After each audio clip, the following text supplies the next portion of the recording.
Hello friends, welcome to platinum classes. दोस्तों, आज के इस वीडियो में हम डिस्कस करेंगे क्लास 10th सिविक्स का चैप्टर नंबर 6 पॉलिटिकल पार्टीज़ के इंपॉर्टेंट नोट्स को। इस चैप्टर में बेसिकली आप लोगों को पढ़ना है पॉलिटिकल पार्टीज़ होता क्या है, उनकी ज़रूरत क्या पड़ती है, और साथ ही साथ जो नेशनल पार्टी होता है, स्टेट पार्टी, दोनों में डिफरेंस क्या होते हैं, उनके बारे में आप लोगों को डिटेल में पढ़ना है। तो चलिए इस वीडियो को स्टार्ट करते हैं और इस चैप्टर से रिलेटेड जो भी कंसेप्ट्स हैं सभी को एक कॉमन लैंग्वेज में समझने की कोशिश करते हैं, ताकि जब एग्जामिनेशन में आपका कोई क्वेश्चन आएगा आप आसानी से इससे रिलेटेड सारे कुछ को सॉल्व कर सकते हैं। देखिए, सबसे पहला टॉपिक आप लोगों को पढ़ना है इस चैप्टर में, why do we need political parties. हम लोगों को पॉलिटिकल पार्टीज़ की ज़रूरत क्यों पड़ती है।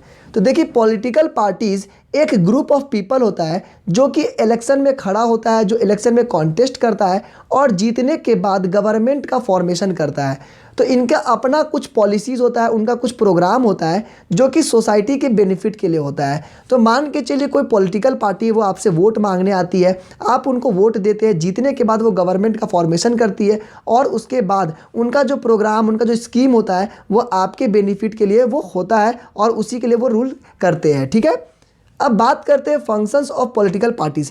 पॉलिटिकल पार्टीज़ का फंक्शन का क्या क्या है, उनका काम क्या क्या है। तो देखिए, सबसे पहला काम तो उनका है कि पार्टीज़ इलेक्शन में पहले खड़ी होंगी, इलेक्शन में जीतेंगे तभी तो आपके लिए कुछ काम कर सकती है। दूसरा जो उनका फंक्शन है वो है डिफरेंट पॉलिसीज़ और प्रोग्राम्स लेकर के आती है। देखे होंगे इलेक्शन के टाइम पे अलग अलग पार्टीज़ के अलग अलग स्कीम्स होता है, अलग अलग प्रोग्राम्स होता है, तो उसके लिए आपको चूज़ कर सकते हैं कि आपको जो पसंद है आप उनको वोट देते हैं। तीसरा चीज़ है कि जो पार्टीज़ है वो रोल मेकिंग में, जो रूल बन रहा है आप लोगों का, जो लॉज बन रहा है उनमें बहुत बड़ा रोल होता है उन लोगों का। जैसे पार्लियामेंट में कोई रूल बनता है, कुछ आपके लिए लॉ बनता है, तो उनमें पॉलिटिकल पार्टीज़ का एक बहुत बड़ा रोल होता है, उनका वोटिंग चलता है वहाँ पर।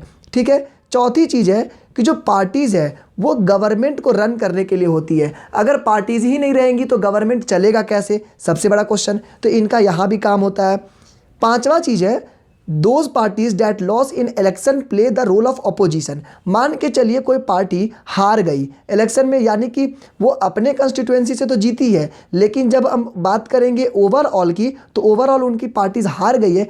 इस कंडीशन में इनको अपोजिशन का रोल मिलता है कि वे विपक्ष के तौर पर जब कोई सरकार कुछ गड़बड़ कर रही है, जब सरकार के जो मंत्री है कुछ गड़बड़ कर रहे हैं, उस कंडीशन में एक क्वेश्चन उठाती है और इसे ही अपोजिशन कहते हैं। ठीक है, उसके बाद बात करते हैं जो सिक्स्थ पॉइंट है वो है parties shape public opinion. Parties का काम क्या है, जो पब्लिक ओपिनियन है, जो आपके ओपिनियन है, जो आपकी सोच है, उसको गवर्नमेंट तक पहुंचाना, उसको लागू करवाना। ठीक है, सेवेंथ पार्ट हो जाएगा इसका, parties provide people access to government machinery and welfare schemes implemented by governments. देखिए, पार्टीज ही एक ऐसा आपके पास माध्यम है जो कि आपको अलग अलग स्कीम्स, अलग अलग प्रोग्राम्स को आपके तक पहुंचाती है। मान के चलिए अगर आपके एरिया में कोई पार्टी ही नहीं रहेगी तो आपको ये स्कीम की जानकारी कैसे मिलेगी, आपको स्कीम मिलेगा कैसे, ये सबसे बड़ा क्वेश्चन है। तो ये 7 काम पॉलिटिकल पार्टीज की होती है, ये फंक्शंस है उनका, इसको बहुत ही अच्छे से समझ लीजिएगा, याद कर लीजिएगा। ठीक है,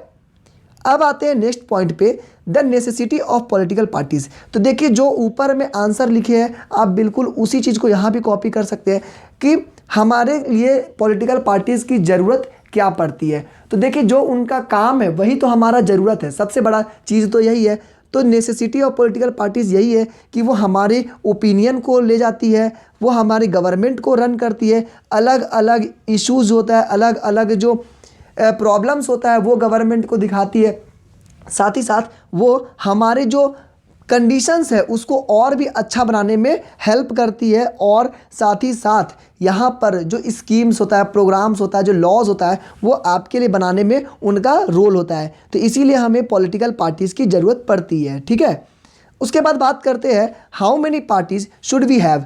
अब आपको बताते हैं कि हमारे इंडिया में टोटल कितना पार्टीज़ है। जैसे आप नाम सुने होंगे बीजेपी, कांग्रेस, उस तरह से एनसीपी, जेडीयू, बहुत सारा पार्टीज़ होता है। तो उस तरह से बात करेंगे कितने पार्टीज़ हैं, तो टोटल इलेक्शन कमीशन के पास 750 पार्टीज़ रजिस्टर्ड किया गया है। लगभग लेकिन उसमें भी अगर आपको बात करेंगे तो सारी पार्टीज़ एक्टिव नहीं है, वो लोग एक्टिवली काम नहीं करते, इलेक्टिवली जो इलेक्शंस होते हैं उसमें खड़े नहीं होते। हो सकता है उनका कोई पर्सनल मैटर होगा, पैसे की प्रॉब्लम होगी, वो अलग की बात है, तो वो खड़े नहीं हो पाते हैं, तो ये वो लोग एक्टिव नहीं होते हैं। तो 750 से ज़्यादा पार्टीज़ रजिस्टर्ड है, लेकिन उसमें से बहुत कम ही ऐसी पार्टी है जो सीरियस है, ठीक है, जो आपके लिए काम कर रही है।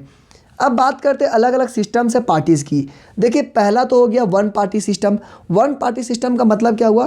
ऐसी गवर्नमेंट जिसमें एक पार्टी को ही बस परमिशन मिला है कि आप इलेक्शन में खड़े होइए, जीतिएगा तो आप इलेक्शन बनाइएगा, मतलब कि गवर्नमेंट बनाइएगा। तब आप इसमें बताइए कि अगर कोई एक पार्टी है उसमें वो हारे या जीते, उससे फ़र्क क्या पड़ेगा?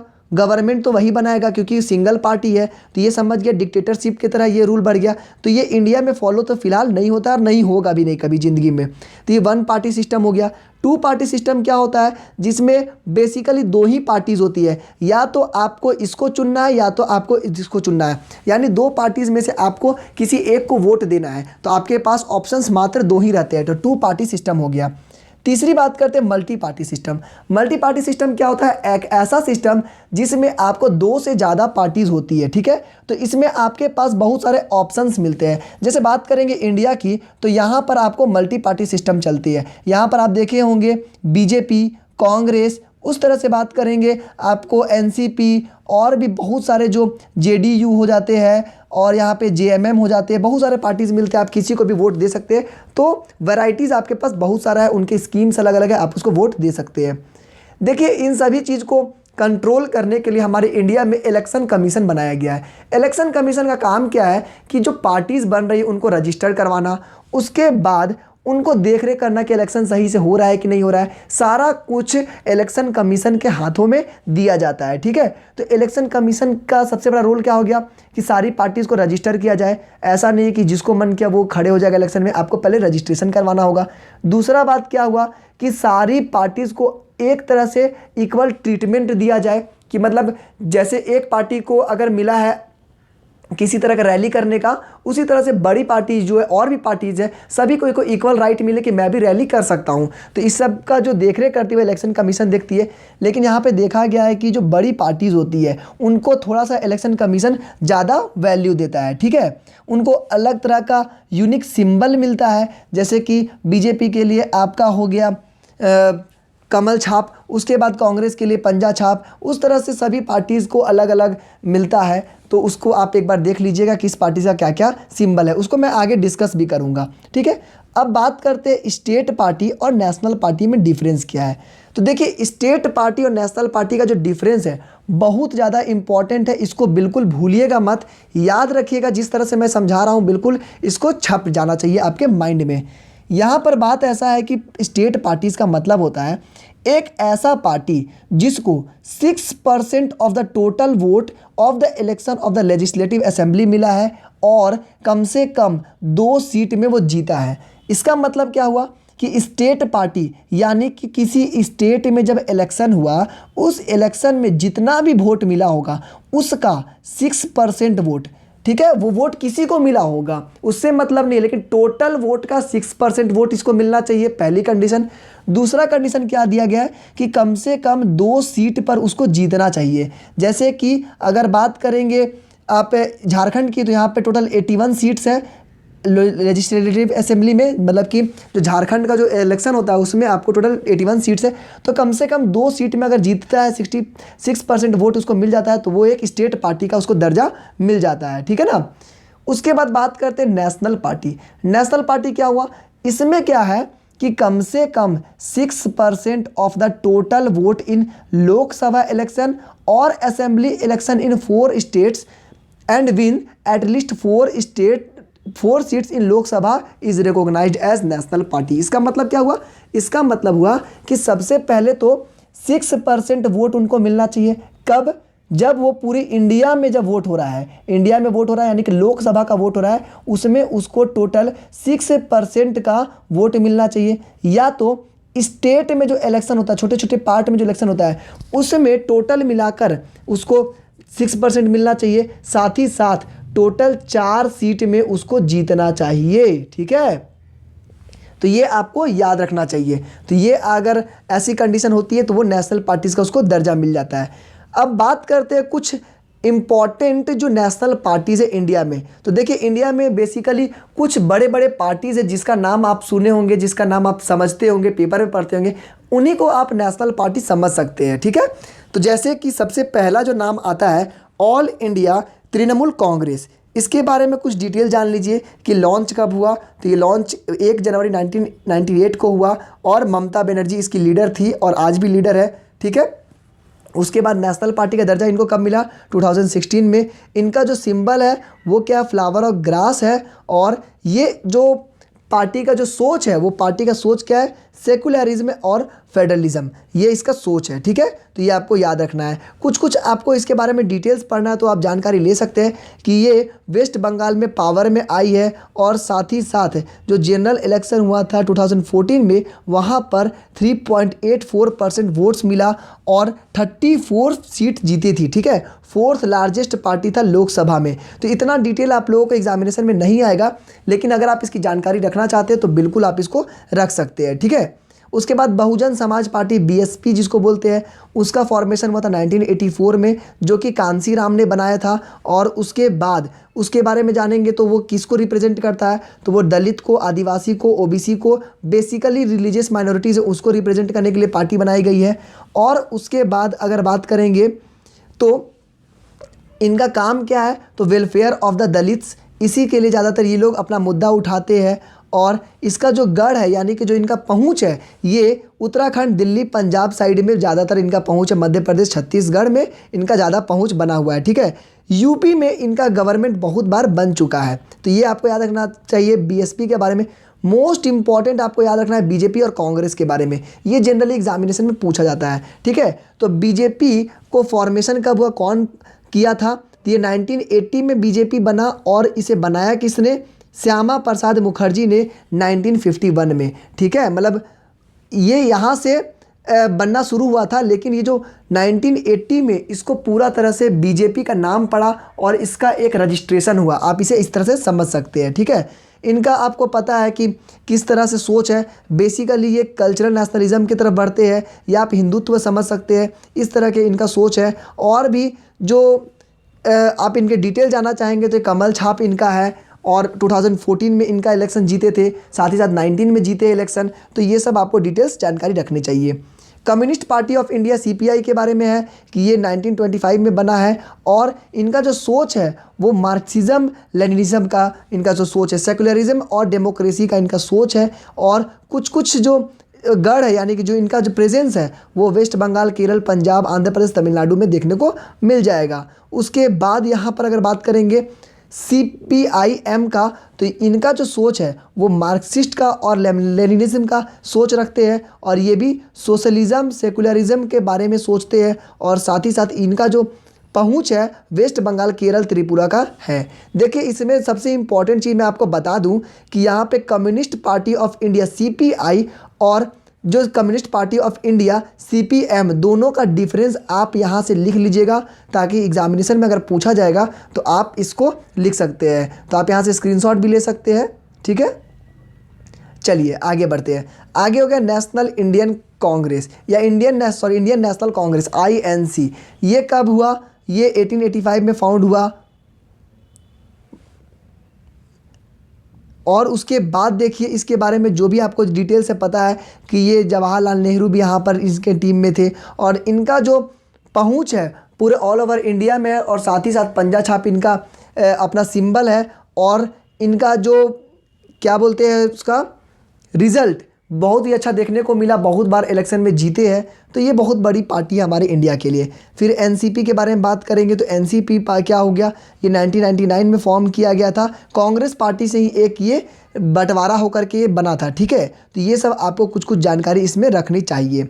यहाँ पर अब बात करते हैं स्टेट पार्टीज़ की। तो अभी आपको स्टेट पार्टी से कुछ कंडीशन बताए थे वो आपको याद रखना है और कुछ एग्जाम्पल है जैसे कि Biju Janata Dal, Sikkim democratic front, Mizo national front, Telangana राष्ट्र समिति, इस तरह का जो भी पार्टीज़ है ये सब आपका स्टेट पार्टीज़ में आता है, ठीक है। अब आते हैं इंपॉर्टेंट चीज़ में।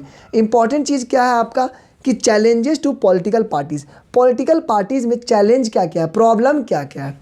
तो सबसे पहला तो प्रॉब्लम है इंटरनल डेमोक्रेसी। देखिए आपस में इन लोगों में बहुत ही ज़्यादा लड़ाई होता है। प्रॉब्लम क्या है, किसी को अच्छा पोस्ट मिलता है, किसी को ख़राब पोस्ट, यानी कि अंदर में डेमोक्रेसी नाम का कोई चीज़ नहीं है। यहाँ पर जिसका ज़्यादा पहुँच उसको ज़्यादा अच्छा पोस्ट मिलेगा, तो ये इंटरनल डेमोक्रेसी नहीं देखने को मिलेगा। दूसरा क्या है, डायनेस्टिक सक्सेशन, यानी कि आप अगर राजा है तो आपका बेटा भी राजा बनेगा, वही चल रहा है। आप देख सकते हैं कांग्रेस में कि सोनिया गांधी, उनके बाद उनका बेटा राहुल गांधी, उस तरह से ये सक्सेशन चलता है और चलता रहेगा। तो ये आपको देखने को मिल रहा है, ये भी प्रॉब्लम हो गया। तीसरा प्रॉब्लम क्या है, growing role of money and muscle power. जिस तरह से दुनिया बढ़ रहा है, आप देख सकते हैं कि मसल पावर और जो मनी पावर है, इसमें डेमोक्रेसी देखने को बहुत ज़्यादा देखने को नहीं मिल रहा है और प्रॉब्लम बहुत हो रहा है। पॉलिटिकल पार्टीज़ में जिसके पास ज़्यादा पैसा, मसल पावर है, वो आजकल राज कर रही है। और उसके बाद क्या है, मीनिंगफुल चॉइस। यहाँ पर आप एक चीज़ और समझ लीजिए, आपके पास चॉइस भी उतना कुछ अच्छा नहीं मिल रहा है। पॉलिटिकल पार्टीज़ में आप देखेंगे कि जब आप अच्छे से स्टडी करेंगे तो पता चलेगा कि सारी पॉलिटिकल पार्टीज़ एक ही टाइप का है, तो इसमें कुछ खास आपको जानकारी के लिए नहीं मिल रही है, ठीक है। उसके बाद बात करते हैं how parties can be reformed. ये क्वेश्चन आपको एग्जामिनेशन में पूछा जाएगा कि पार्टीज़ में प्रॉब्लम तो है, पार्टीज़ में प्रॉब्लम आप भी देख रहे हैं, तो अब आप कुछ सजेशन दीजिए जिससे कि पार्टीज़ की जो प्रॉब्लम है वो ख़त्म हो सके और इंडिया और अच्छा डेवलप कर सके, क्योंकि पार्टीज़ अच्छी होगी तो डेवलपमेंट अच्छा होगा। तो क्या क्या सजेशंस हो सकता है, क्या क्या एफर्ट्स हो सकते हैं। सबसे पहला तो हो गया, the constitution was amended to prevent elected MLAs and MPs from changing parties. तो सबसे पहला रिफॉर्म क्या हुआ, इस चीज़ को मतलब कि जो सजेशंस था, एफर्ट्स क्या क्या था। सबसे पहला तो एफर्ट हो गया कि जो हमारी कॉन्स्टिट्यूशन है उसको अमेंड किया गया, संशोधन कर दिया गया, और उसमें बोला गया कि जो भी पार्टीज़ में से जो भी MLA जीत गए, MP जीत गए, वो दोबारा पार्टी चेंज नहीं कर सकते। ऐसा नहीं कि बीजेपी में खड़े होकर के जीतने के बाद आप कांग्रेस में चले जाइएगा, तो ये गलत बात है, इसको रोक दिया गया। दूसरा क्या है, new laws states that any MLA MP changes party he or she will lose their seat in the legislature. अगर ये पार्टी में से छोड़ करके जाना चाहती है तो ये अपना सीट को गंवा देगा, यानी कि वो जो इलेक्शन है उसमें वो हार चुका है, यही माना जाएगा, ठीक है। The supreme court passed an order to reduce the influence of money and criminals. यहाँ पे सुप्रीम कोर्ट कुछ आपके लॉज बनाई है जिसमें कि मनी और क्रिमिनल का पावर को कम किया गया है। जैसे कि देखा गया है कि सुप्रीम कोर्ट आप लोगों को एक लिमिट दिया गया है कि हर पार्टी को कि आप इस इलेक्शन में 25 लाख 10 लाख इतना ही पैसा खर्च कर सकते हैं, उससे ज़्यादा खर्च होगा तो इस पर भी आप पे कार्रवाई होगी। तो ये भी मनी के पावर को कम करने के लिए किया गया। और क्या है, elections commission passed an order making it necessary for political parties to hold their organisational elections and file their income tax returns. अब उन लोगों को बोला गया कि आप अपनी टीम का इनकम टैक्स रिटर्न भरिए, मैं जानना चाहता हूं कि आपके पास कितना पैसा है, आप कितना पैसा खर्च करते हैं। तो सभी कुछ गवर्नमेंट की तरफ से किया गया, तो इस तरह से गवर्नमेंट पॉलिटिकल पार्टीज़ पर रोक लगाई है। अब कुछ सजेशंस बोल रहा है, मान के चलिए ये तो गवर्नमेंट किया, अब आपसे कुछ पूछता है कि आप कुछ सजेस्ट करिए जिससे कि पॉलिटिकल पार्टीज़ और भी अच्छा हो सके, तो आप क्या क्या सजेस्ट करेंगे। तो आप कुछ इस तरह सजेस्ट कर सकते हैं। सबसे पहला तो हो गया, एक लॉ बनना चाहिए कि इंटरनल अफेयर्स पॉलिटिकल पार्टीज़ के अंदर में जो इलेक्शंस हो रहा है, अंदर में जिसको वोटिंग का पावर मिल रहा है, मतलब जो सीट मिल रहा है टॉप क्लास, उनमें भी इंटरनल इलेक्शन होना चाहिए। उसके बाद क्या है, to give a minimum number of tickets about 1/3 to women candidates. यहाँ पर बोल रहा है कि कम से कम जो पार्टीज अपनी टिकट देती है इलेक्शन लड़ने के लिए, तो कम से कम 1/3 वुमेन को देना चाहिए ताकि उनका भी भागीदारी बना रहे। उसके बाद there should be state funding of elections. यहाँ पे बोल रहा है कि इलेक्शंस में जो भी चुनाव होगा उसमें स्टेट फंडिंग होना चाहिए, यानी कि जो फंडिंग होगा वो स्टेट करेगा, और साथ ही साथ इसमें जानकारी होनी चाहिए कितना खर्च हो रहा है पैसा। इसमें मसल पावर, पैसा के पावर तो देखने को नहीं ना मिल रहा है। उसके बाद आपको देखना है there are 2 other ways in which political parties can be reformed. तो यहाँ पर आपको और भी जो रिफॉर्म्स कर सकते हैं, आपको नज़र में जो भी ऐसा लग रहा है कि अगर ये चेंज लाएंगे तो पॉलिटिकल पार्टीज़ में और भी अच्छा हो सकता है, तो आप इस सजेशन में इसको ऐड कर सकते हैं। तो दोस्तों आई होप कि ये चैप्टर ख़त्म होने के बाद आपको इस चैप्टर से किसी भी तरह का कोई डाउट नहीं बचा होगा। अगर डाउट होगा तो आप कमेंट बॉक्स में मुझे बताइएगा, मैं आपको इसका डाउट क्लियर करवाऊँगा। और साथ ही साथ दोस्तों आप इसका नोट ज़रूर बना लीजिएगा। 5 तारीख को हमारी क्रैक माई CBSE ऐप लॉन्च हो रही है। उस ऐप में आपको सारी नोट्स मिल जाएगी, वहाँ से आप नोट कर सकते हैं। अगर नहीं माने तो आप ऐप से पढ़ सकते हैं, बिल्कुल फ्री ऑफ कॉस्ट रहेगा, बिल्कुल आपको हूबहू यही नोट्स मिलेगा देखने को। तो चलिए आज के इस वीडियो में बस इतना ही। Thank you and have a nice day.